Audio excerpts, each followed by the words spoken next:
به آزادی آنلاین خوش آمدید. سپاس از مهاجران تاجیک که با وجود سردی هوا و کاری بسیار در روسیه این هفته نیز ویدیوهای زیاد و جالب فرستادند. بعضی از نوارها را در ادامه برنامه می‌بینیم. حالا از واکنش مردم به چند تغییرات کادری در وزارت و اداره‌های دولتی تاجیکستان می‌گوییم. تغییرات یا به اصطلاح کارشناسان جای عوض‌کنی کادرها هفته گذشته در پی مجلس سالانه حکومت صورت گرفت. چندی از وزیران از جمله وزیر معارف، فرهنگ و مهنت و رئیسان کمیته تلویزیون و زبان، جوانان و سیاحی عوض شدند. کاربر با نام حیران در سامانه آزادی پرسید: عجیب، در کار آنها بعضی کمبود دیده شده است و برای همین برکنار کرده به منصب بلندتر گذاشتند. علی خان در صفحه رادیو آزادی در اینستاگرام هم نوشت: این تاقچه پرک کی تمام می شود؟ خواننده با نام کوهستانی میگوید که موی سرم سفید شد و اکنون فهمیدم که فرمولای از دیگر کردن جای جمع شونده ها حاصل جمع تغییر نمی‌یابد محض برای تاجیکستان گفته شده است. در حالی که برخی از کاربران از منصبداران تاجیک و کار آنها پشتیبانی کردند، به نام مصلحت داده است: اگر می‌خواهید دولت پیش رود، به کتاب تکیه کنید و دولت را در اختیار کادرهای جوان گذارید. حقیقت هم گفته است: از اینجا به آنجا رفتن وزیران هیچ چیز را عوض نمی کند.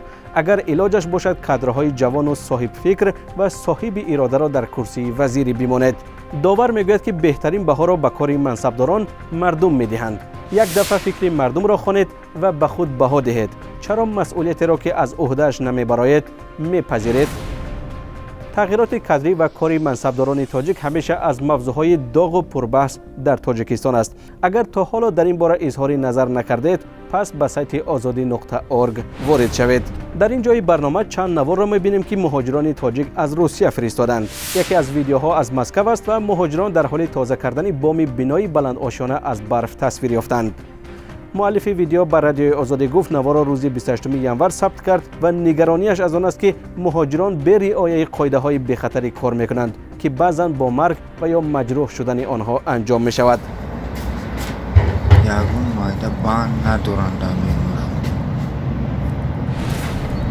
نوار دیگر از نوبت طولانی مهاجران تاجیک برای دریافت پتنت یا اجازه کار در شهر اوفای روسیه است.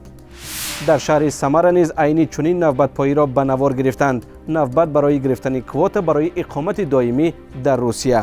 مؤلف ویدیو شرح می‌دهد: 99% مردم تاجیکن در شهر سمر. نگاه کنید اونم چقدر بسیاره.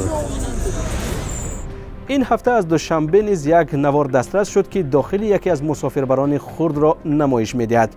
مؤلف ویدیو میگوید با وجود بعضی تلاش‌ها برای حل مشکل نقلیاتی جمعیتی در پایتخت، هنوز این مسئله باقی است و راننده‌ها مردم زیاد را بالای هم بار می‌کنند و از اینجا به آنجا می‌برند. بیننده‌های عزیز، ویدیوهای بسیاری داریم اما فرصتی کم. نوارهای باقی مانده را در برنامه دیگر خواهید دید. اگر گفتنی دارید و یا عکس و ویدیوی جالب دارید به این رقم بفرستید. واتساپ و وایبر و تلگرام و ایما داریم. تا دیدار در برنامه آینده.